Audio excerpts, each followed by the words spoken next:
Le petit lapin a-t-il trouvé moyen de dépenser tant d'argent? Mais oui, Torvald, on vient de permettre des dépenses. Pour une fois que nous ne soyons pas forcés d'économiser. On ne peut pas se permettre d'être prodigue, Nora. Monsieur Torvald, un tout petit peu. Maman qui touchera un gros traitement et qui gagnera beaucoup d'argent. Oui, oui, mais pas avant la nouvelle année, Nora. Il faut encore que j'attende un trimestre avant d'avoir mon premier salaire. Qu'est-ce que cela peut faire en attendant ma garantie? Nora, oui, quelle légèreté, Nora. Tiens, regarde, imagine, j'emprunte 10 000 $. Et puis, qu'arrive à Noël, on est tout dépensé. Et puis, qu'arrive au jour de l'an, je me promène dans la rue, il y a une tuile qui se décroche, elle me tombe sur la tête, on me dit Ah, on m'a admis que ça puisse arriver, un truc pareil. Eh bien, si pareille chose arrivait, cela me serait bien égal d'avoir des dettes. Mais Nora, et les créanciers, que diraient-ils? Ces gens-là, mais qui pensent à eux, sont des étrangers. Ah, Nora, t'es vraiment une femme. Tu connais mon avis sur ce sujet. Jamais de dette, pas d'emprunt. Il se fait quelque chose de laid. Une sorte d'esclavage dans tous les foyers fondés sur la dette et l'emprunt. Continuons ainsi, tout en des preuves qui nous restent. Comme tu voudras, Torvald. Mais mon lapin va pas traîner l'aile.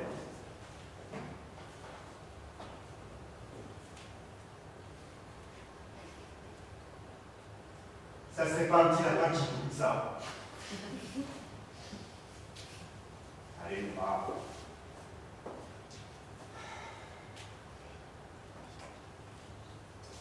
Regarde. D'après toi, qu'est-ce qu'il y a là-dedans? De l'argent! Ben oui. Je sais bien que les dépenses sont plus nombreuses à la période de Noël. 10, 20, 30, Bon. 40. Ah bah merci, Torvald. J'irai loin avec cela. Il faudra bien. Mais je n'y manquerai pas. Tu peux y compter. Bon, décide, Torvald, de voir ce que j'ai acheté de si bon marché. Alors, voici un sabre et de nouveaux habits pour Ivar, une trompette et un cheval pour Bob, une poupée et son lit pour Rémi. Elle les abîme si vite, rien de plus ordinaire. Puis des étoffes et des habits pour les bonnes. La bonne vieille Anne-Marie mériterait bien plus que cela. Et dans ce paquet-là, qu'y a-t-il? Pas celui-là, Torvald. Tu verras cela que ce soir. Bien, bien.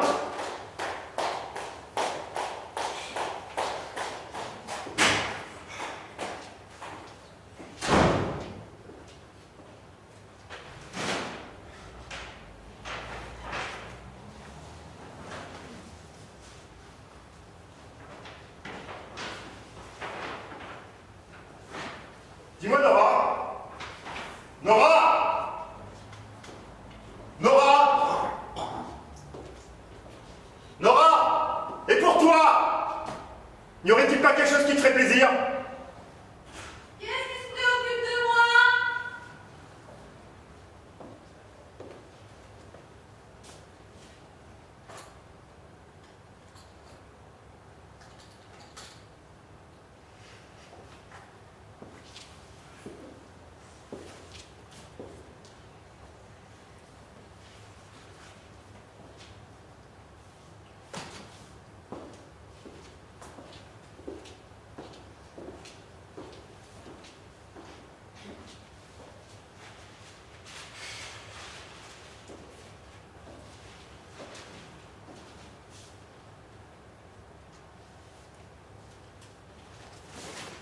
Je sais pas, moi.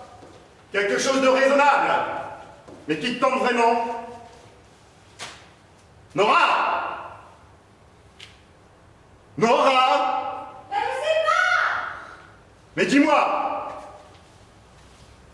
Je peux pas venir les mains vides, voyons. Nora! Eh bien, si tu voulais, tu pourrais. Oui. Oh, Torvald, si tu voulais, tu pourrais. Bah dis-moi! Oh, Torvald, si tu voulais, tu pourrais. Torvald, Oui. si tu voulais, Ouais. tu pourrais. Oui. Oh, tu pourrais. Ouais. Oh, Torvald, oui. Tu pourrais. Tu veux que je te gâte, hein? Ah, si tu voulais, Torvald, tu pourrais. Oui. Oh, Torvald, tu pourrais me donner de l'argent. Oh oui! Qu'est-ce qu'on dit me disposer? Puis je pourrais m'acheter quelque chose de sérieux avec ça, non? Qu'est-ce que t'en dis? Nora. Oh oui, Torvald. Et puis on suspendra au-dessus du sapin dans une belle enveloppe Oui. dorée, hein. Oui. Oui.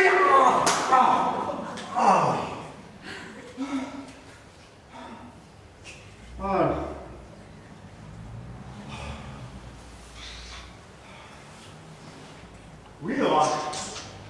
Oui. Si tu dépensais l'argent que je te donne pour vraiment acheter quelque chose. Oh, vraiment, Torvald. Bon, allez. C'est positif. Mais ça, c'est parce que le lapin était gentil, hein. C'est fou ce qui en coûte à un homme de posséder un lapin à la maison. Comment tu peux dire cela? J'économise autant que je peux, moi, tu sais. Ah oui, ça autant que tu peux, Nora. Seulement, tu ne peux pas du tout.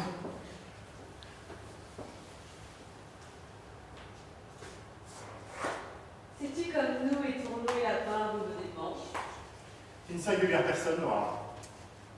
Tout le portrait de ton père. Tu as toujours 1000 ressources pour trouver de l'argent. Et sitôt que t'en as, il te file entre les doigts 1000 futilités.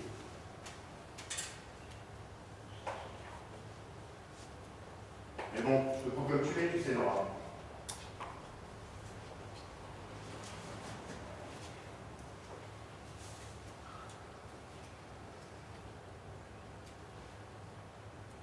Ça doit être dans le sang, je pense.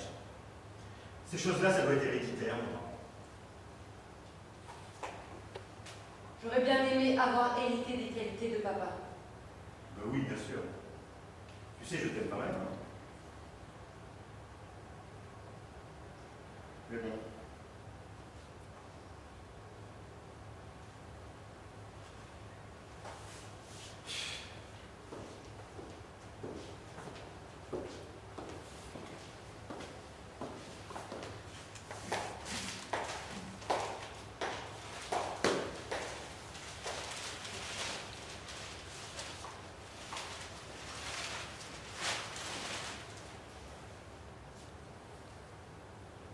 Une vieille idée, Nora.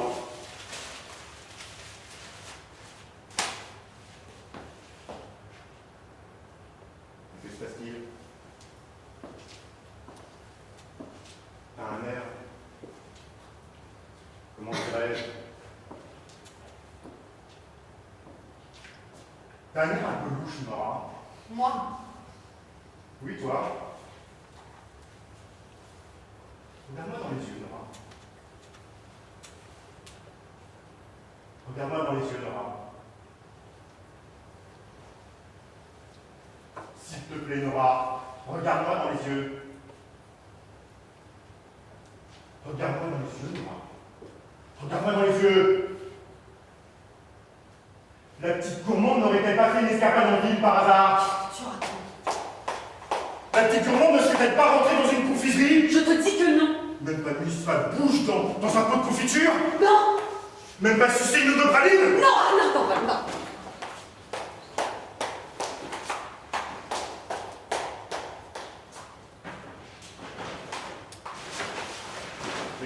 Je plaisantais, Nora.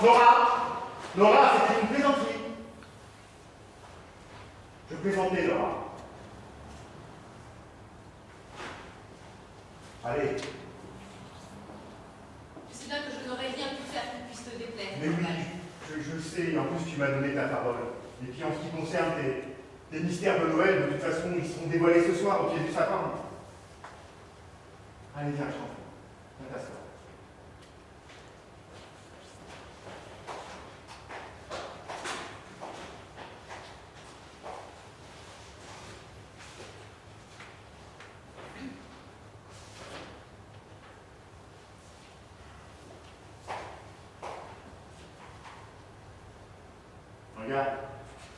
petite bouteille de vin. As-tu songé à inviter le docteur Rank à dîner ce soir? Mais non, ça va de soi, évidemment. Je l'inviterai tout à l'heure quand il viendra. Allez, tiens.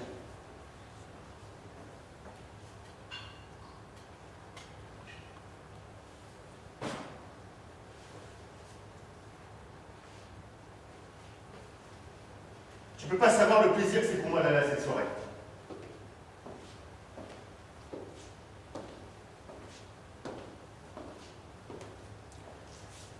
Oui, c'est merveilleux.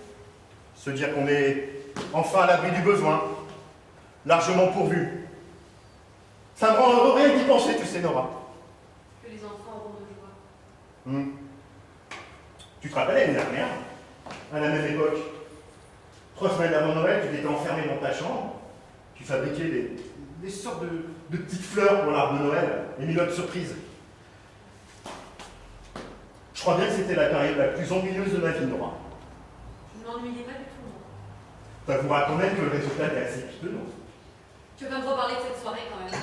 C'est ma faute si le chat est rentré et a tout mis en pièces. Mais non. C'est pas de ta faute, et t'avais mis la meilleure volonté de faire plaisir à tous, Nora. Mais bon, t'avoueras quand même que ça fait du bien de se dire que cette période est terminée. C'est très agréable, oui. Puis moi, je sais que j'allais seul, et toi. Tu n'auras plus besoin d'abîmer tes jolis yeux et tes petites menottes. Hein? Allez. Quel bonheur. Excuse-moi. Laisse-moi te dire comment j'ai pensé à nous arranger après les fêtes. On sonne. Ah mince. Bon, écoute. Si c'est une visite, j'y suis pour personne, hein, Nora.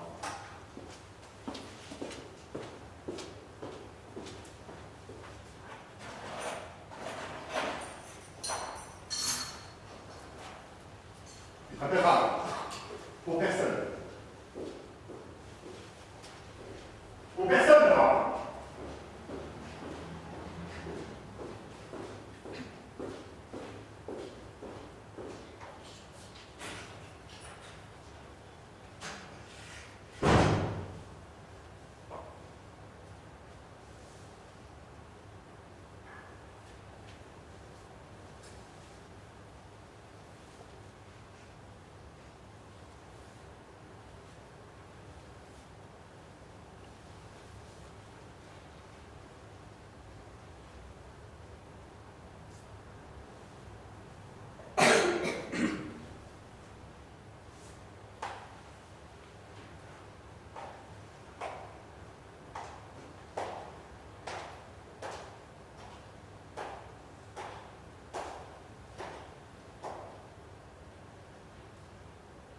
Quel ennui.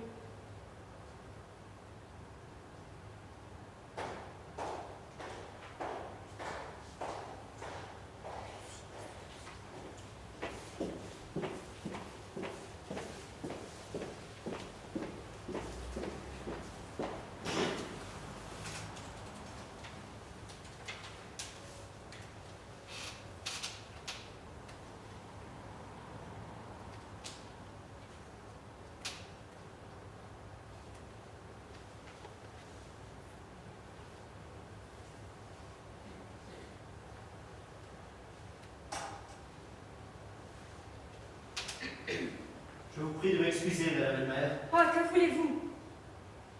Je vous demande pardon, la porte en fait étant ouverte. Quelqu'un dû oublier de la fermer. Mon mari n'est pas à la maison, monsieur Kronstadt. Je le sais. Alors pourquoi êtes-vous venu? J'ai un mot à vous dire. Un mot à me... Vous voulez me parler? Oui, madame. Aujourd'hui. Mais nous ne sommes pas encore le 1er du mois. Non, c'est le soir du réveillon. C'est vous-même qui avez décidé dans quelle mesure ce Noël sera pour vous un sujet de joie. Que voulez-vous donc? Pour aujourd'hui, il m'est absolument impossible. Ne parlons pas de cela pour le moment. Il s'agit d'autre chose.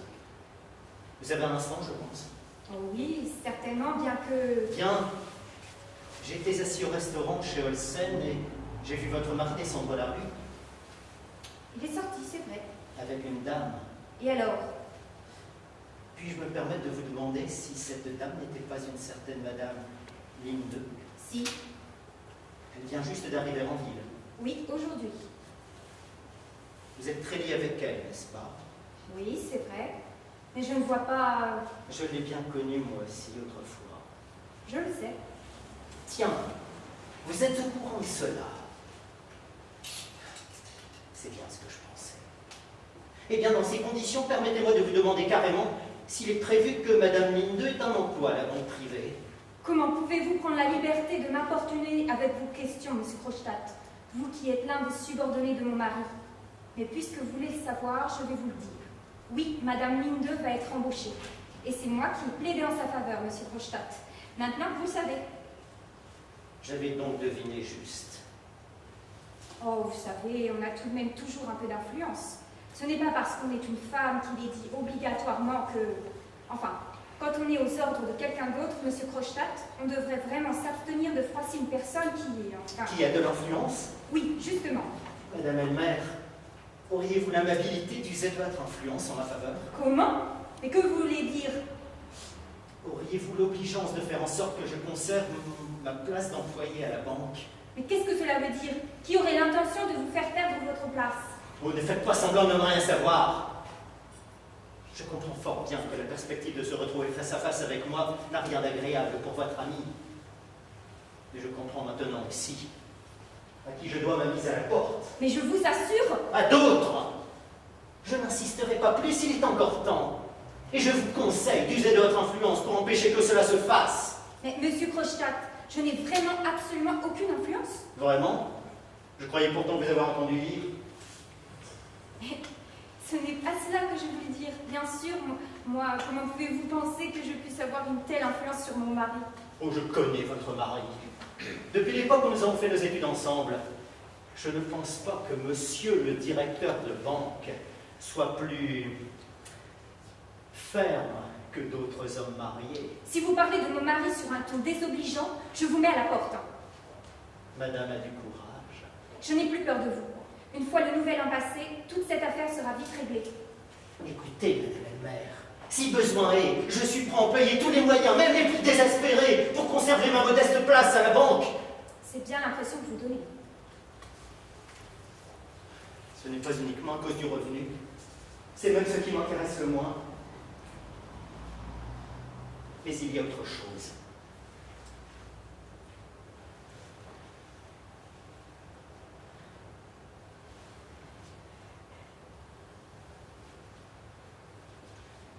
Tant pis, je vais vous le dire. Voilà de quoi il s'agit, madame. Vous savez, comme tout le monde, bien sûr, qu'il y a plusieurs années, j'ai commis un acte irréfléchi. Je crois avoir entendu parler d'une chose de ce genre. Aucun tribunal n'a été saisi. Et j'ai vu tout d'un coup toutes les portes se fermer devant mon nez. C'est ainsi que je me suis lancé dans les affaires que vous savez. Faites bien que je trouve une solution. Et je veux dire que d'autres ont fait bien pire que moi. Mais maintenant, il faut que je me sorte de là. Mes fils grandissent. Si je veux assurer leur avenir, il faut absolument que je me réhabilite aux yeux de tous le plus possible. Cette place à la banque était pour moi le premier échelon à gravir. Et maintenant, voilà que votre mari veut me faire tomber d'échelle, pour que je me retrouve encore une fois dans la boue. Mais juste ciel, monsieur Krostadt, il n'est pas du tout à mon pouvoir de vous aider. C'est la volonté qui vous manque.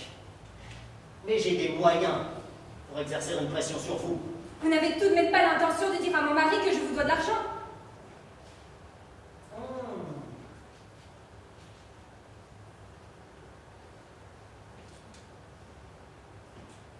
Et si je le lui disais? Ce serait honteux de votre part. Ce secret qui est ma joie et ma fierté, il le découvrirait d'une manière aussi laide et aussi maladroite. Et ce serait vous qui le mettriez au courant. Vous allez m'attirer les plus terribles désagréments. Uniquement des désagréments. Mais vous n'avez qu'à le faire. C'est vous qui aurez le plus à en pâtir.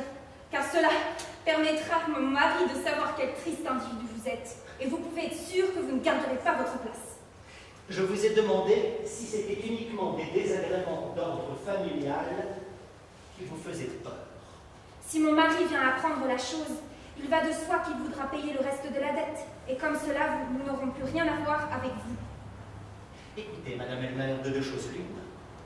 Ou bien vous avez la mémoire courte, ou bien vous y connaissez mal en affaires.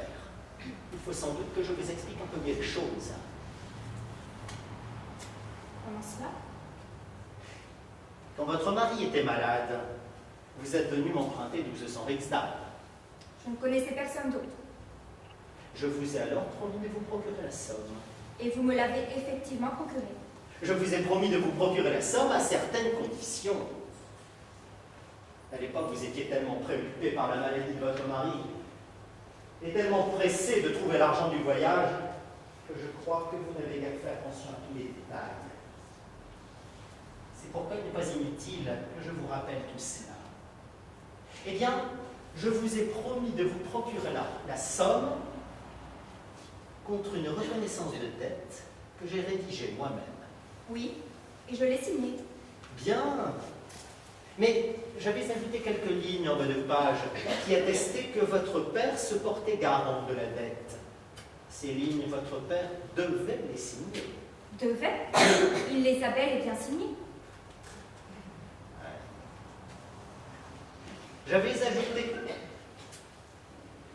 J'avais au contraire laissé la date en blanc.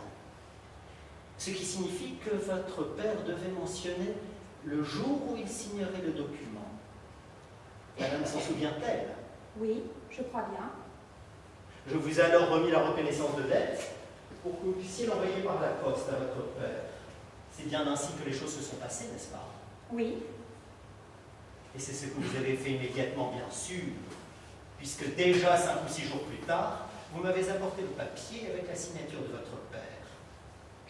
Et la somme vous a alors été payée. eh bien, est-ce que je ne vous ai pas remboursé régulièrement? À peu près, en effet.